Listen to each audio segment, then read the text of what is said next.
ताता जस करनी फल भोगहु ताता। नरक जात काहे पछताता। कर्मों का फल आपको अवश्य मिलेगा। आपने जैसे कर्म किए हैं वैसा फल मिलेगा। प्रकृति नाराज है। आज पूरा प्रदेश बरसात जलवृष्टि के कठिन संताप में जूझ रहा है। इसका कारण प्रकृति के साथ आपने छेड़छाड़ किया। प्रकृति नाराज है। Nature is a god. प्रकृति ही ईश्वर है। प्रकृति के साथ छेड़छाड़ का मतलब आपने ईश्वर के साथ अंतर्द्वंद किया है, जिसके कारण आपको भोगना ही पड़ेगा। आपने गौ माता पर प्रहार किया।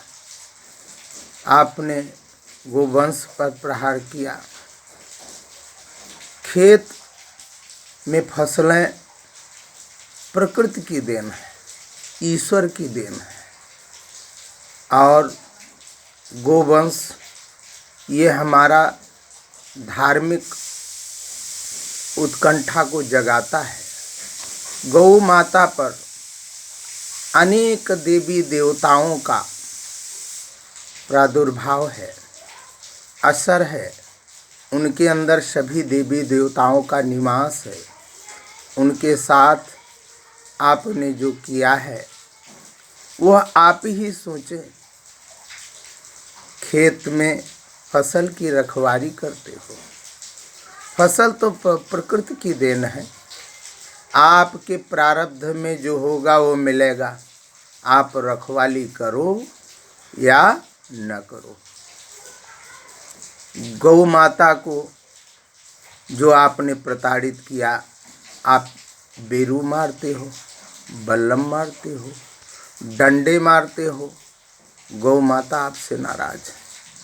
गौ माता पर देवी देवताओं का निवास है। गौ माता पर देवी देवता आँख से देखते हैं।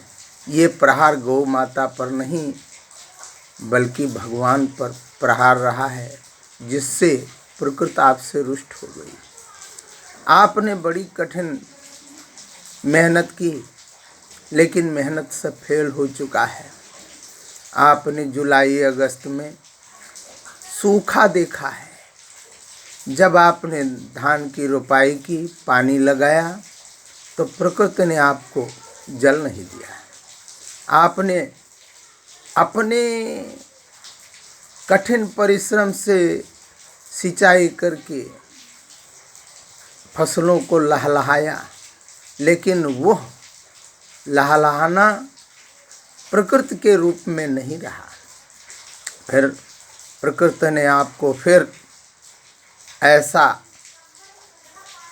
समय दिखा दिया कि जो फसलें पैदा हुई, धान की बालियां आईं, प्रकृति ने ऐसा लीपापोती किया कि आपकी सारी फसल मिट्टी में मिल गई।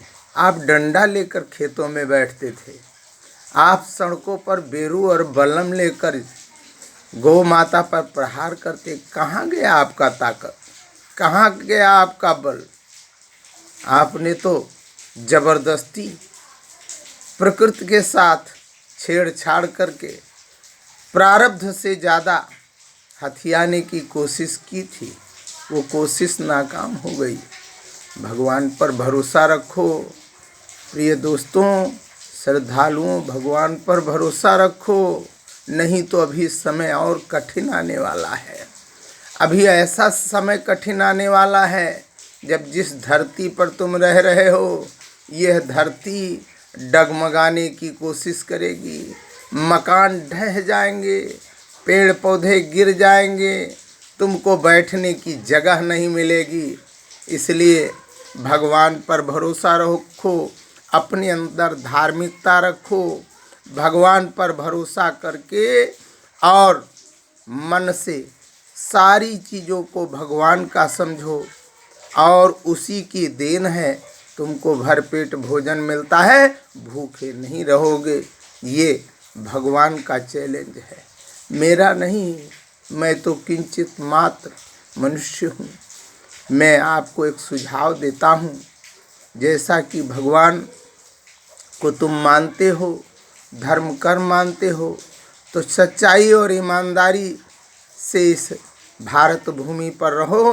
भारत भूमि के कानून और संविधान का सम्मान करो, सम्मान करना सीखो।